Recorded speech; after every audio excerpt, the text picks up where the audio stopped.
It is Friday, September 29th. Let's talk PlayStation. Welcome back, everyone, to another delightful episode of LTPS. It's been yet again a very busy week, a lot going on, so let's begin, as always, with a very brief reminder for PS Plus Essential.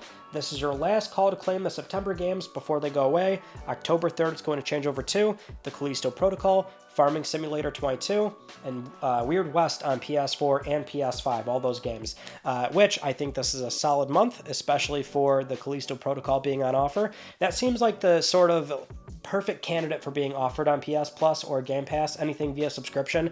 Obviously, the game did not perform commercially that well, so that led to Striking Distance Studios being hit with layoffs, then Glenn Schofield left, so it's been a whole situation with that game, unfortunately, but it still seems like such a great candidate for a game that does have a lot of redeeming qualities, but it seems like folks were not really willing to drop 60-70 bones on it, especially with the Dead Space remake right next to it, so having that barrier of entry lowered, I think you're going to see a lot more people try that game out and really enjoy it, so good to see that. And yeah, Weird West is a really cool game as well, and then people love Farming Simulator, so I would say all around this is a really strong month for PS Plus Essential.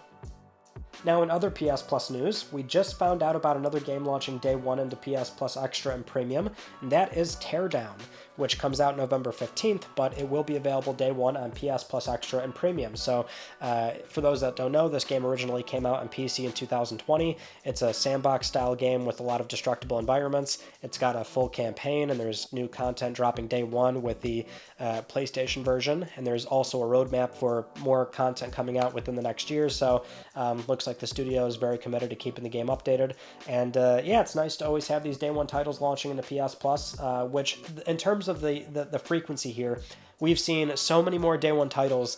Granted, of course, they're the smaller games. We know for the foreseeable future, Sony's not going to be doing big AAA stuff day one, but for right now, I mean, it's been far and away more frequent versus prior to the PS Plus relaunch, which at the very least has been welcomed in that regard.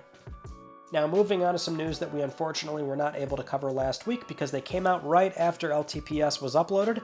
Sometimes that happens, but we do have an update on what's going on with Unity. So they did apologize for their initial, plans, terms, and conditions and charging studios for the initial installation runtime fee. So they put out new terms, and they're a bit more lenient, but still not all that great. So Unity personal plans are going to remain free. There's no runtime fee that's going to be required for studios building games on that version or the Plus plans, and the revenue cap is also increased to $200,000 before having to switch over to a Unity Pro plan, because it's the Unity Pro and Enterprise plans that are still going to have fees, and that's only for games that earn $1 million on a 12-month rolling basis. Now, studios can either go for a 2.5% revenue share or the calculated amount based on new people engaging with their game every month. Whatever's cheaper, they can choose. And while the fee is not completely gone, it will only apply to new titles that are being shipped with their long-term support version of Unity, which is coming in 2024. So that sounds okay, but the thing is, and it's my understanding that some studios are already building games on that new version of Unity, which means they're still on the hook for paying those fees. And then there's also the issue of console development, because console dev requires Unity Pro. And I believe the platform holders do supply a license for that, but it's still a bit muddy in terms of who's going to be on the hook for those fees if they do earn more than $1 million. So obviously Sony, Microsoft, Nintendo are not going to want to pay that, right? So does it still get passed on to the studios? And based on a studio that might have very thin margins, it's very cutthroat. Well, there's also still the trust breaking, the changing of the terms of service, right? And the multiple versions of Unity that developers are now going to have to try and ship games on and ship patches on before they have to, I guess forcibly get rolled into this revenue split that they don't want to be a part of. So for now, what happened here basically is Unity more or less outlined when to get out, right? This is better, but essentially they sort of told developers, hey, this is when you can stop making games on our engine. Because I'm seeing a number of developers, big and small, say, great, so we won't get charged for this last game we're making on Unity, and then we're moving. So in 2-3 years, depending on how many games are made and shipped, I mean, this could look very bad for that engine, or it might set a new precedent for other engines possibly trying to do something like this and impose a fee on the game studios. So we'll see how this pans out, but for now, that's the latest update going on with Unity. Now, the other news story we were not able to cover in time is Helldivers 2, the PlayStation Studios game from Arrowhead, coming out for PS5 and PC next year, February 8th, and the pre-orders are now live for this game, and that means we now know the pricing for it. It comes in at a very surprising but nice to see $39.99 price tag, USD, Euro, or £34.99 sterling. There are pre-order bonuses available, which are going to be a number of armor sets, and there's an additional Super Citizen Edition for $59.99 or £49.99, and that's going to include an extra armor set, an extra cape, weapon, Super Citizen status, stratagem, hero ship game, and a Steeled Veterans Premium War Bond.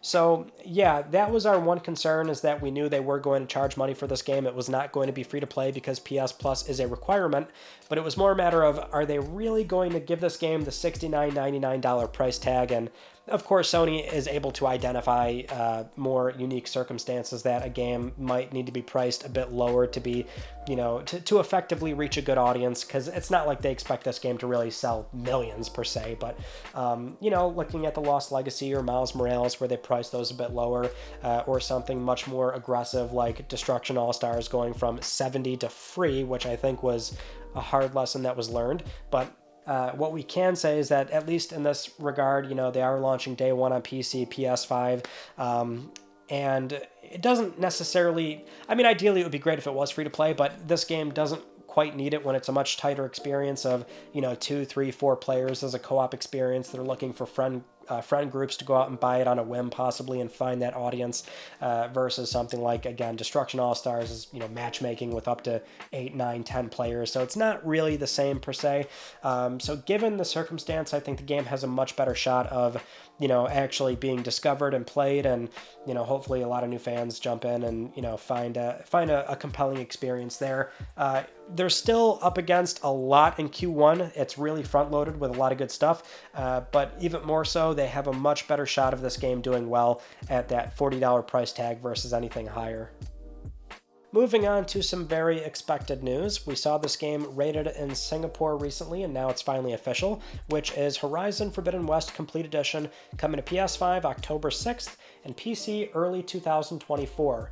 Pricing is $59.99 or £49.99, and it's going to include the base game, the Burning Shores DLC, digital soundtrack, art book, the Zero Dawn Volume 1 comic book, a special pose and face paint for photo mode, and some other in-game items as well. So fairly cut and dry in terms of a repackaged game that we were surely expecting even before the rating came up, and decent price as well. So you're looking at $60 versus $70 when it was new for the base game. Very much a complete package, and something where it's a viable option if you're not a PlayStation Plus Extra member, because the base game's already on PS Plus Extra. So assuming you are looking to jump in right now, then that's a full complete package coming out very soon. Otherwise, you can also wait for the PC version next year, early next year, which also lines it up perfectly for that 2-year time delta of the console version and then eventually a PC version as well. So that is the timeline that we seemingly still have right now.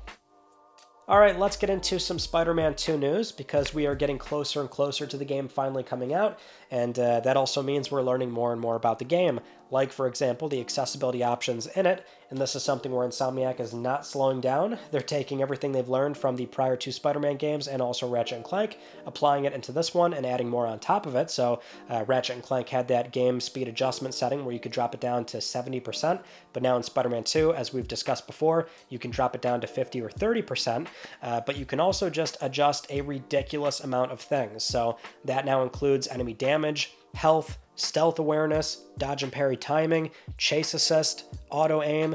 You can also assign shortcuts to the left or right D-pad now, so you can assign the button combos or photo mode or other accessibility settings like high contrast, so you can enable that on the fly.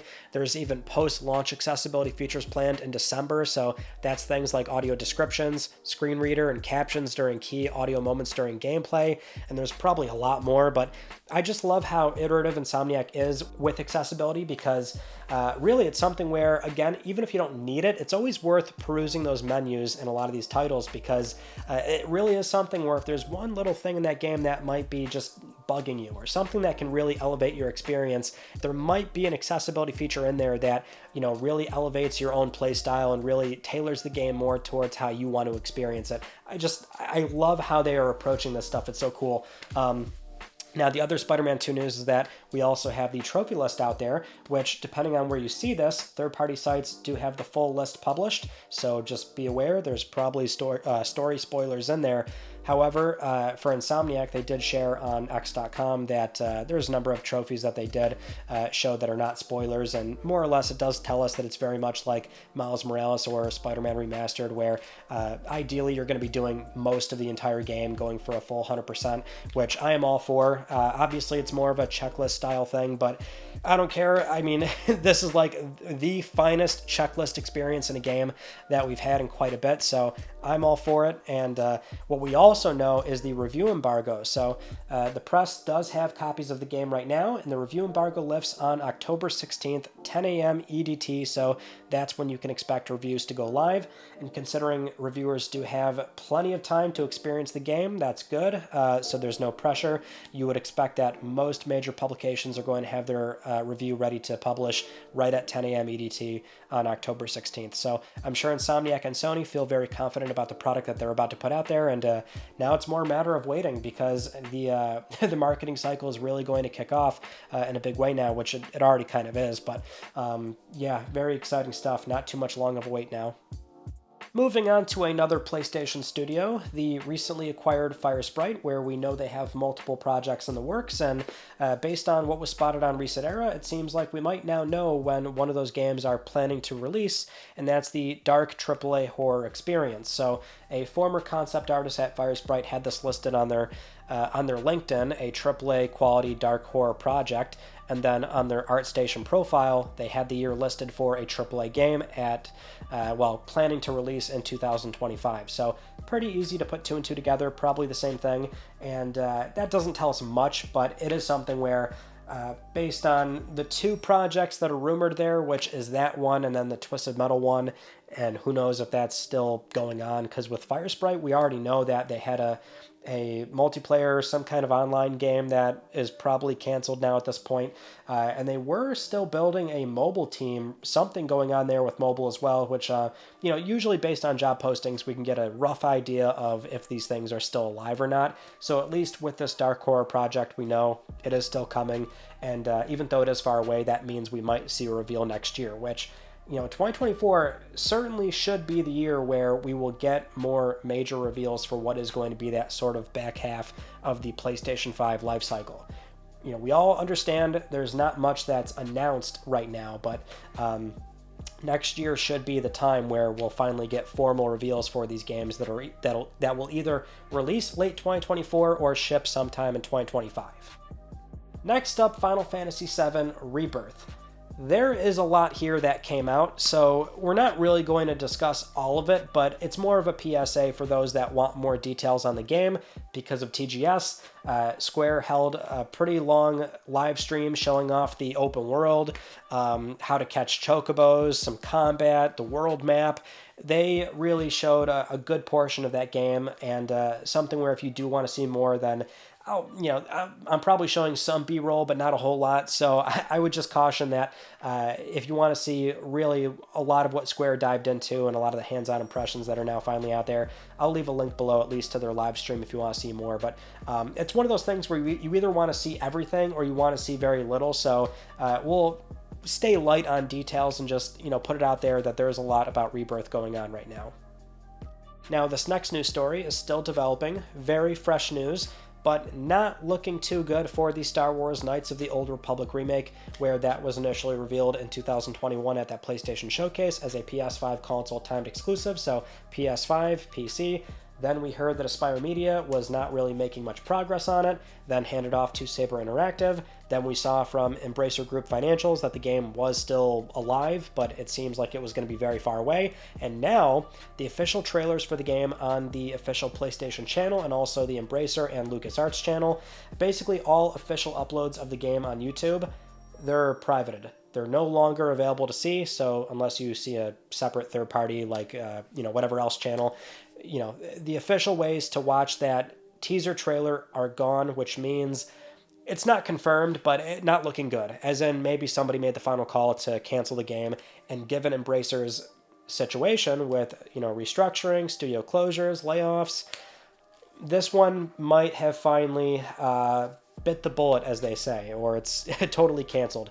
Not sure. Again, still developing. This only just now happened, but that game might also not be making it. Next up, let's get into some PlayStation VR 2 news, because despite what some people think, there is still so much going on with this headset. Just yesterday, a number of game announcements, a new title, trailers, release dates confirmed, so let's cover up some of that. First is Among Us VR, which is finally confirmed for a proper PSVR 2 version. There's no release date, but you can wishlist it now on PSN, and that's Among Us, so I think people know what they're getting into with that.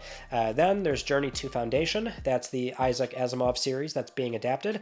That now has a release date of October 26th. Very sci-fi, so if you're into that, then you might want to check it out despite not reading the series.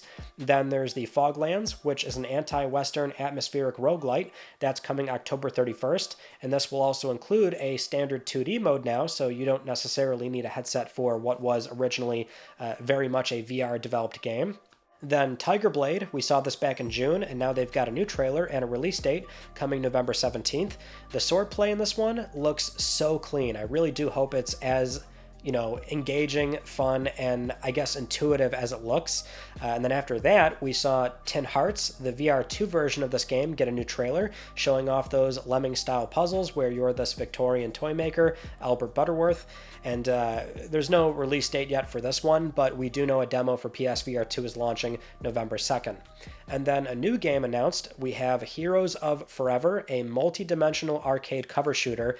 This looks straight up wacky, but my god, do I love how it looks, and that's coming out next year, sometime next year.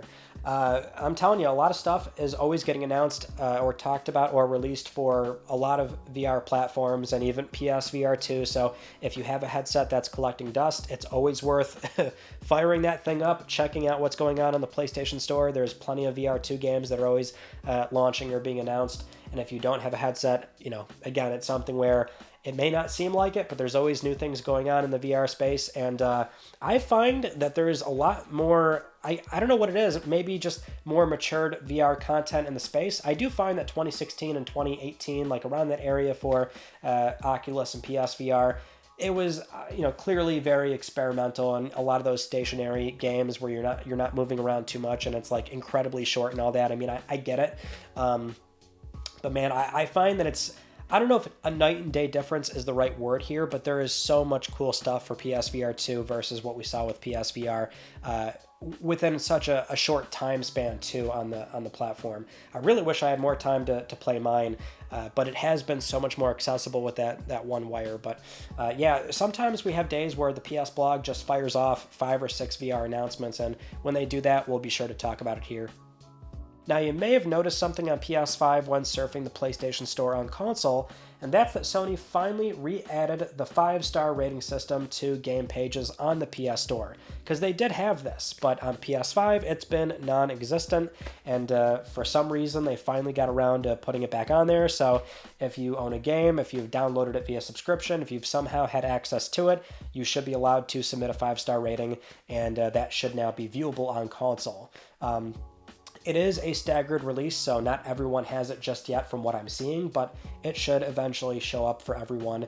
And yeah, they did have that before, but just one of those things where they didn't get around to making it go live on PS5 just yet, but it should be there. And very handy way to get a bird's eye view of the quality of a title when you're surfing the game catalog or new releases. I do find the 5-star system, is, I guess, helpful to a degree, but I don't know, there's better ways to do it, like with how Steam does it, just a simple don't recommend thing, or other places, right? Usually user scores are a little dubious at times, right? But at the very least, it's now on PlayStation 5 again.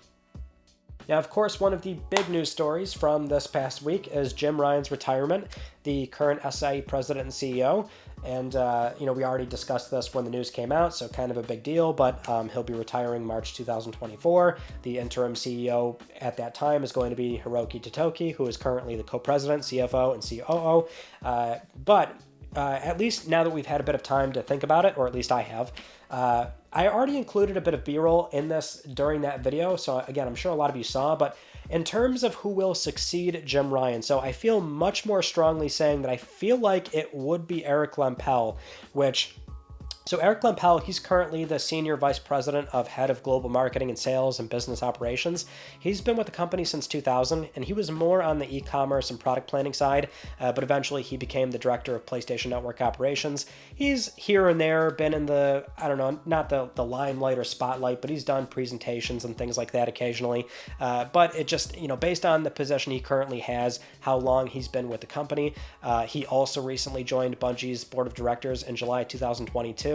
He seems like the prime candidate where that would be the natural step to move him up, assuming he wants to do it. The other candidate that would be a very distinct possibility would be Lynn Tao, where she's more recent, but not in a kind of an indirect way, because Lynn goes back to 2000, 2001, so again, during the PS2, early PS3 era, but she eventually went on to work on the Sony mobile division side in Sweden for about 8 years, and eventually came back to Sony's headquarters as the chief of staff to the former Sony CEO Kaz Hirai, and then Kenichiro Yoshida, and it was only 2 years ago that Lynn came back to SIE, replacing Masayasu Ito when he retired as deputy director and vice president.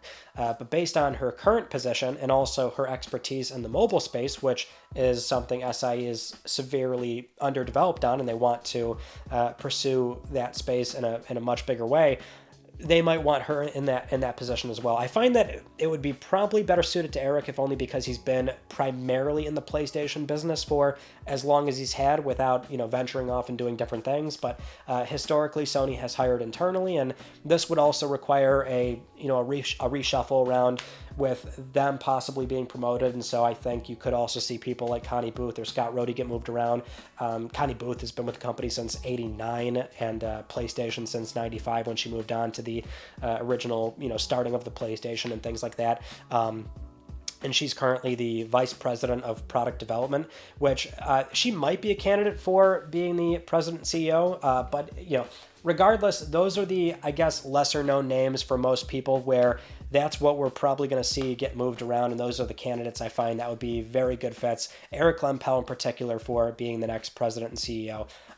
Because again, there's the more well-known names of Herman Hulst, which would not be surprising, but I feel like it's not going to be Herman, and Shuhei very unlikely, but that's where I'm sort of feeling on the whole thing. I think Eric would be a very good pick, but Lynn is not necessarily a bad one either, but based on how they internally hire up and their current positions, their time at the company, that may be what we'll see in a year's time.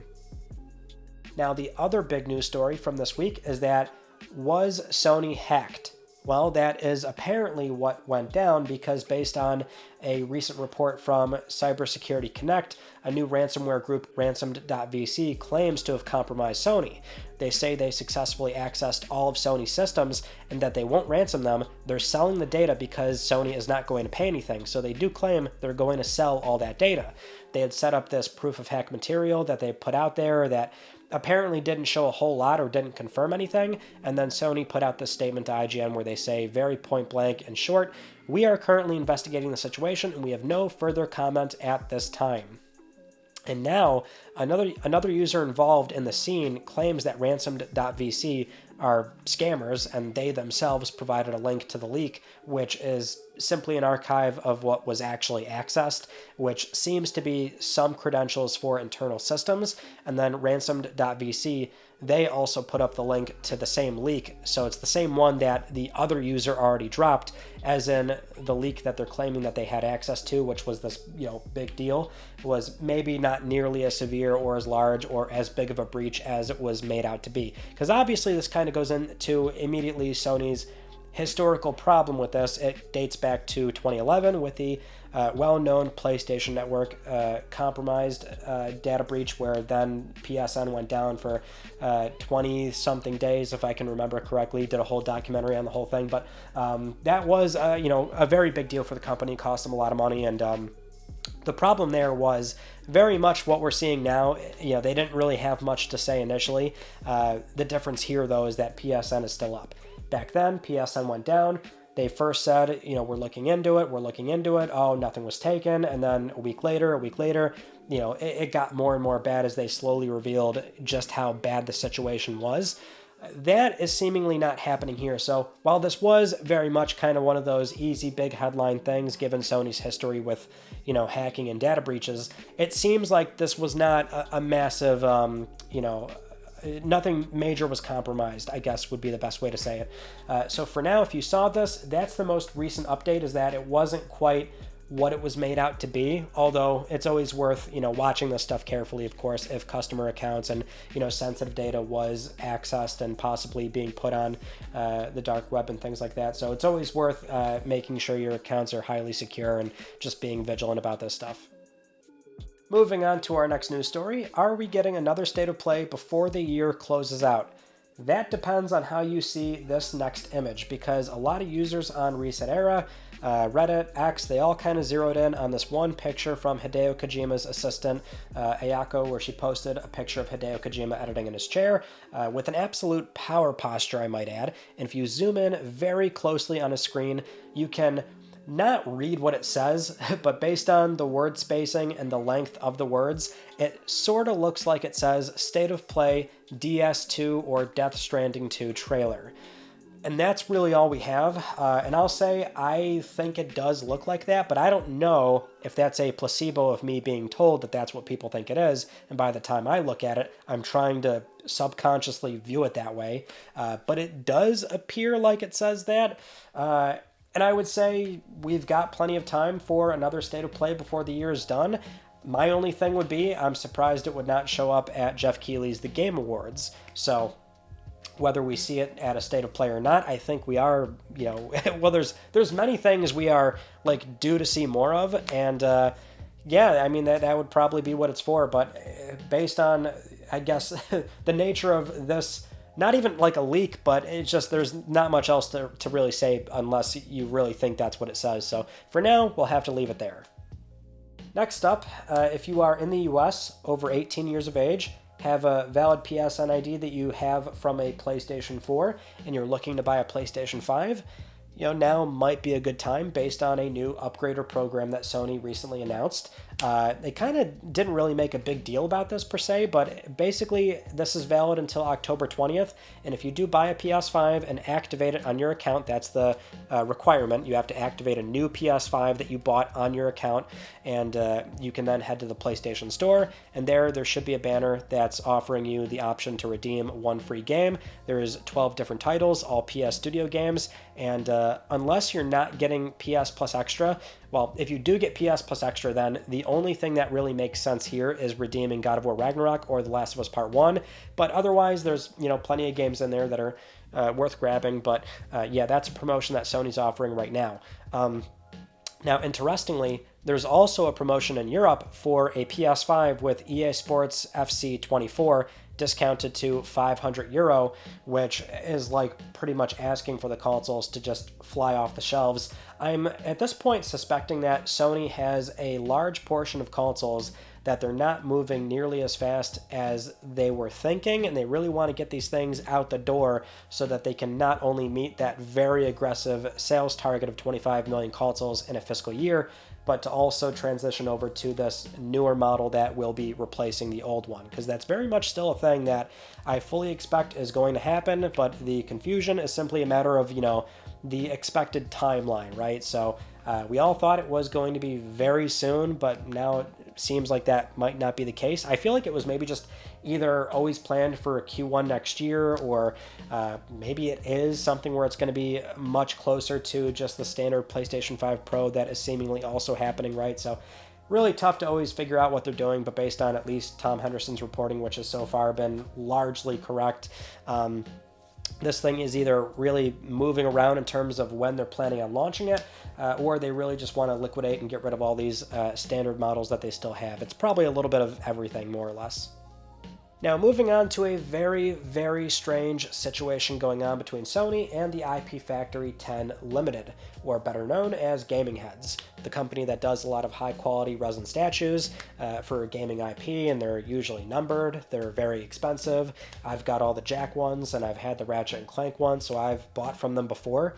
And recently, they published an open letter to Sony and letting people know that recently Sony ordered them to destroy all their in-stock PlayStation merchandise and cease production of all the ones that are currently being made, even for items that are already on order and sold through.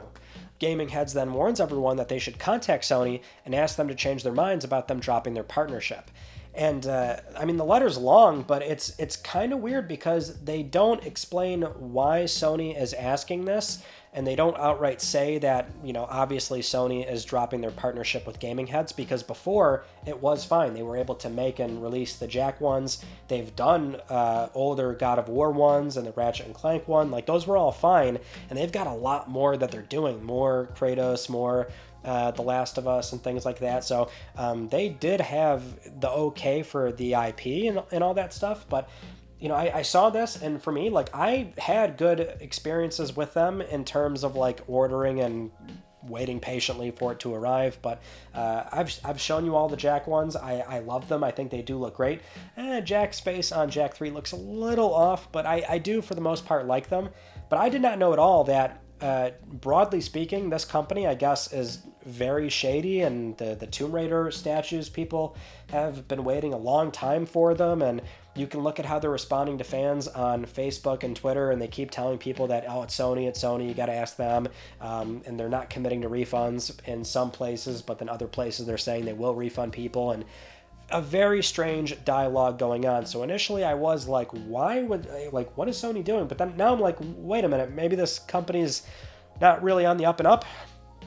I don't know, but it seems like maybe that's the problem, is that their communication is poor, and they're working with very bad time frames, and product is not being delivered, and they're just not really acting in good faith, which for Sony, they are very much in the right to cease partnership, and despite the product and what's on ordered, you know, we're the IP owner, you're done, shut it down. So that's all we have right now, but that was very strange to me when I saw that, because I've had these statues and I thought they were fine, but yeah, maybe we should wait, or you should wait if you're planning on ordering from them, or if you've already ordered from them, you might want to reach out and try and get a refund. I mean, we just don't know enough about both sides, but one is acting really strange versus one that is just, you know, we presume is ending the partnership, and maybe this is why. Moving on to The Last of Us HBO, because if you did not see, the Writers Guild of America on Tuesday voted to lift the strike after reaching a tentative deal with the Alliance of Motion Pictures and Television Producers. So pay increases seem significant across the board, and AI protections are secured in every way that the WGA requested. Now, SAG-AFTRA is still on strike, but there's more negotiations that are set for this Monday on October 2nd. And over on Threads, Craig Mazin said he's excited to get back to work on The Last of Us Season 2. And as reported by Variety, HBO is apparently prioritizing the scripts for Euphoria, The White Lotus, and The Last of Us. The last update we had here in terms of the roadmap on if this is going to get delayed or not is that based on, you know, the seasons, when they choose to film this stuff outside, they actually still had a decent amount of time to sort of, you know, burn here during the strike before they, you know, before there was going to be a massive delay incurred on the show's development. Not sure if that's still the case. It was 5 months, so you have to figure that's going to set them back in some way, but for now at least, it does seem like on the writer side, they are back to getting the script going, which before they were only able to, well, Craig was only able to submit episode 1, and he's got the rest to do, which he has been writing in his head, is what he's saying.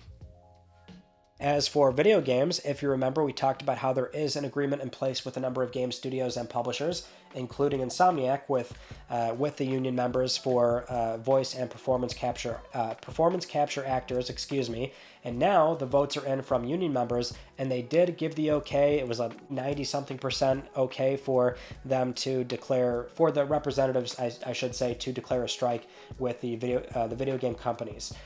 So as of right now, the only thing we know is that the representatives for the game companies have told Stephen Totilo of Axios that they are still negotiating in good faith and that they have agreed on half of the proposals already. So in theory, the talks are going well, but there are certainly some sticking points. And as we mentioned before, the pay structure for game companies and how they're going to approach AI use is similar, but still very adaptable in a different way for games. So we could see a strike happen at any moment for, again, just this particular agreement, which is for a lot of studios and publishers, some pretty big names in there like Take-Two and Activision, but it's not like it's the whole games industry. Far from it. So it'll be interesting to see how this plays out, but for now, that's all we have.